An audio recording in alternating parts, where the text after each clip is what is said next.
Aujourd'hui, on s'en va à la Romaine. Ben, la Romaine au théâtre, si on veut, parce que c'est la pièce qui va prendre les murailles, qui va prendre l'affiche de la licorne d'ici quelques jours. Et Erika Soucy est là. Erika, bonjour. Bonjour. Et Maxime Carbonneau, qui est le metteur en scène, Mm. accompagne Erika, qui au départ est une poète, faut le dire. Trois recueils, des prix. Alors, c'est une écriture qui est teintée de poésie dans cette pièce, peut-être. Je pose la question à Maxime. En fait, la pièce à absorber est une adaptation du roman, puis il y a de la poésie de certains recueils d'Erika aussi qui se sont retrouvés dans la pièce parce que Ouais, au théâtre, la poésie est plus facile à intégrer dans l'univers. Donc, c'est puis ça. comme ce recueil-là a été publié avant le roman, Mhm. puis se passe sur le chantier de la Romaine, puis aborde les mêmes thèmes, etc. Ça Ouais. s'est trouvé dans la pièce. Erika, l'écriture ne vous est pas étrangère parce que vous avez aussi fait une preuve avec ce roman qui est devenu une pièce de théâtre. Vous l'avez créé à Québec, à la Bordée, il y a déjà 3 ans de ça, Au Périscope, il y a au 2 ans. Périscope. Bon, Non, Ouais. non, il y a 3 ans, Maxime, 3 ans, 2019, mon c'est quand-ci. Dieu, c'est vrai. 2019, 20, 21, 22. C'est vrai, avec la pandémie, Eh on oui. n'a plus aucune relation au temps. puis c'est une espèce de pièce coup de poing en même temps. Tu sais, il y a le paradoxe, il y a la poésie, il y a beaucoup d'amour, mais en même temps, c'est un univers qui est rude. Alors, si on campait le, le- le- le- le déroulement de la pièce, ça ressemble à quoi, Erika? C'est un univers que tu connais bien. Oui, que je connais bien. Ben, en fait, je connais bien ces personnages-là, qui Hmm. sont des hommes de ma famille pour la plupart. Mais dans le fond, la pièce, c'est moi qui entre dans leur univers à eux, qui est celui des chantiers. Puis c'est un univers que petite, on me racontait, mais que j'ai jamais eu la chance de connaître. Puis en même temps, c'était leur vraie vie parce que ces hommes-là faisaient du fly-in, fly-out. Ils partaient pour des grandes périodes pour aller travailler sur les chantiers nordiques, revenaient à la maison le temps des vacances. Ce qui fait que, tu sais, leur réalité, mon père, il s'est forgé dans le Nord avec ses collègues de travail, pas avec sa famille. Exact. Euh, donc, tu sais, en allant là, c'était vraiment de voir c'est quoi sa vraie vie, c'est quoi sa réalité. Mhm. Puis oui, tu sais, j'avais beaucoup d'appréhension parce que c'est un vrai voyage que j'ai fait à la Romaine avant d'écrire tout ça. J'avais beaucoup d'appréhension avant de me rendre. J'avais Mhm. peur. C'est dangereux. Où est-ce que je m'en vais? Puis finalement, j'ai découvert ces hommes-là, j'ai découvert un beau côté d'eux. Mon Mhm. père, à la Romaine, sur les chantiers, c'est un gars drôle. Il fait des jokes, il est doux, il a plein Ouais. d'amis. Puis ça, c'était un côté de lui que je ne connaissais pas. Alors, je pense que la pièce aussi vient déboulonner beaucoup d'appréhension que le public peut avoir sur cet univers. Ouais, ben écoute, Maxime, quand on parle de ce coin-là, on pense à Rambo, entre autres. Tu sais, Ouais. puis à un moment donné, je suis convaincu qu'il y a cette duplicité-là. Tu sais, il faut être fait fort, il faut être solide, il faut être un vrai gars, mais en même temps, souvent, ça cache des émotions qui sont très tendres. Ouais, en fait, c'est des humains aussi complexes que nous. Mhm. Mais c'est sûr que le déracinement avec la famille fait en sorte qu'ils n'ont pas ils ont pas eu le choix de recomposer une espèce de microcosme. Puis Ah, ah. une famille parallèle, cette famille-là qui est sur le chantier. Une des questions que je me posais, parce que c'est très étranger à moi qui a grandi soit en banlieue de Montréal, soit à Mhm. Trois-Rivières. J'ai quand même vécu pas trop loin des grandes villes, puis c'est un univers qui m'était C'est quelque chose. très lointain, très étranger, puis je me suis demandé, c'est quoi mon chantier à moi? Quel est quel- avec quels matériaux je travaille pour créer, c'est quoi mon chantier, comment je crée de la beauté moi-même. Euh, Puis c'est là où, avec Julie Basse, on a décidé de développer une scénographie de la lumière qui utilise en fait l'écrin du théâtre, tout ce qui est autour du théâtre est tellement rough. Les spots, c'est des gros bouts de métal sur des grosses pipes de métal. C'est rough, c'est laid, puis on crée de la beauté avec ça.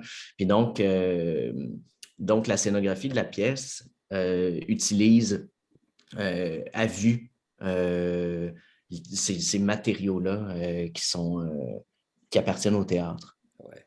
Généralement, Erika, on habille une pièce, on l'habille avec des costumes, on l'habille avec de la musique, puis on l'habille aussi avec des images.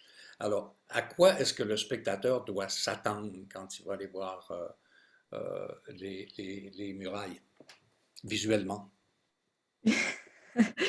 Visuellement, ben, Maxime vient un peu d'en parler. Tout repose sur les éclairages. D'un point de vue visuel, on recrée vraiment le grand chantier du Nord, on recrée la forêt, on recrée l'avion, l'éloignement. Puis je pense que c'est la meilleure proposition que cette pièce-là ne pouvait pas espérer parce que c'est un texte qui est tellement concret, qui est tellement dans le quotidien au niveau des dialogues que je savais que Maxime, lui, il tripe ses affaires un peu techno puis tout ça. Je savais que c'était le bon metteur en scène pour ça parce qu'il allait l'amener, il allait dépasser le texte, tu sais. Puis après ça, au niveau du texte, des personnages, ben c'est comme si la proposition est tellement claire et est tellement sûre au niveau de la mise en scène que là, on a juste à faire la rencontre avec les personnages puis rencontrer cette humanité-là. Ouais. C'est très simple. Il n'y a rien de compliqué dans les murailles. Je pense que c'est la force de la proposition. Alors, il faut aller chercher des acteurs, Maxime, qui sont à la hauteur. Il faut aller chercher des acteurs qui sont à la fois l'idée qu'on se fait, et ensuite on peut déboulonner, si on veut, avec le talent et la sensibilité des acteurs. Alors, qui t'es allé chercher? Dans le spectacle, il y a Philippe Cousineau, avec qui j'avais déjà collaboré sur La femme la plus dangereuse du Québec, qui est un acteur formidable, qui est capable de se transformer, qui est un acteur de cœur.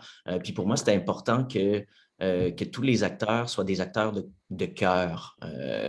Qui, même s'ils ont une certaine stature, même s'ils ont leur botte à cap puis leur chapeau de construction, pour moi, c'est important d'aller vers des acteurs sensibles. À la distribution, il y a deux nouveaux acteurs qui diffèrent de la création à Québec. Il y a Claude Despins qui se joint à l'équipe, Ouais. Marie-Ève Pelletier qui se joint à l'équipe, Gabrielle Cloutier-Tremblay qui était de la création. Puis il y a Erika qui joue elle-même, qui joue son propre rôle, elle-même de quelques années. Ouais. Est-ce que c'est un rôle de... Vous êtes la narratrice, Erika, ou t'es... Oui, c'est ça? La narratrice et je prends part à cette quête-là. Et le personnage? Oui, le personnage, j'oserais dire principal. On peut-tu oser dire ça? Je pense on dirait que tu es gêné de le dire. Mais non, mais c'est parce que c'est toujours un peu prétentieux. Là. Je sais pas si Ouais. le rôle principal. Tous les personnages sont importants, c'est clair. Ouais, c'est chouette. Mais c'est un spectacle qui a été retravaillé. Est-ce qu'il va partir en tournée? Est-ce que vous allez le monter sur la Côte-Nord? Est-ce que vous allez le présenter à Sept-Îles? À Bécomo, à Sept-Îles, puis c'est en train de s'organiser pour qu'on puisse même aller en faire 2 lectures sur le chantier même de la Romaine, devant les travailleurs.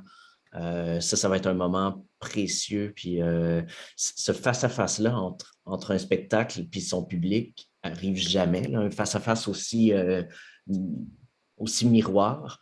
Donc, toute l'équipe est extrêmement excitée de cette aventure-là. Absolument. Et très souvent, les lectures, c'est aussi et par moments encore plus fort que la pièce qui est montée sur scène.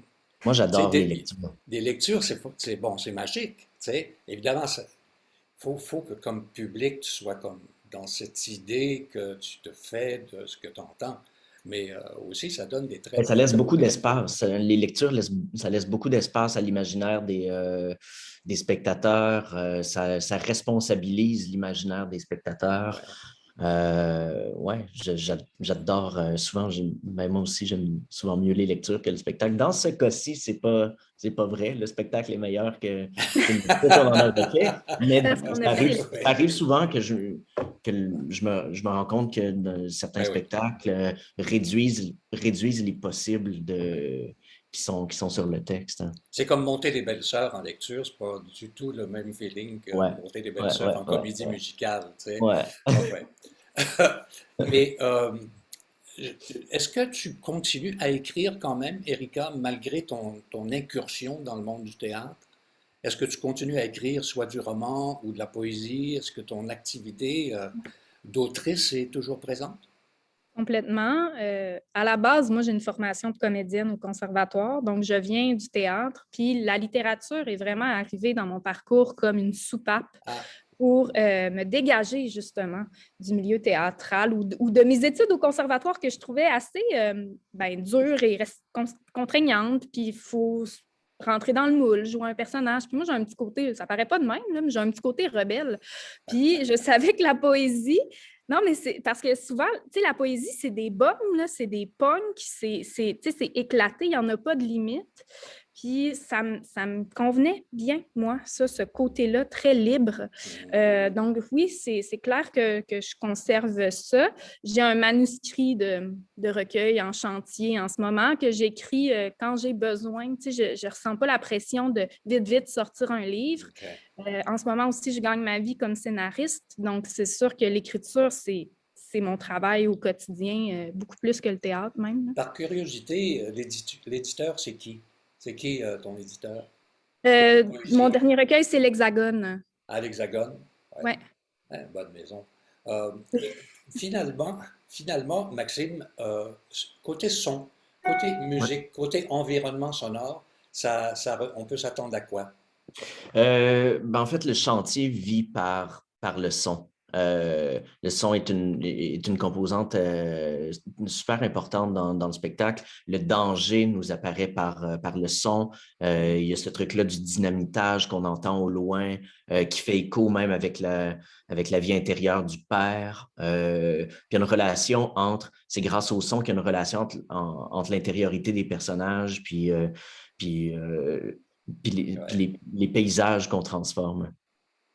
Je sens en quelque part qu'on va aimer ça.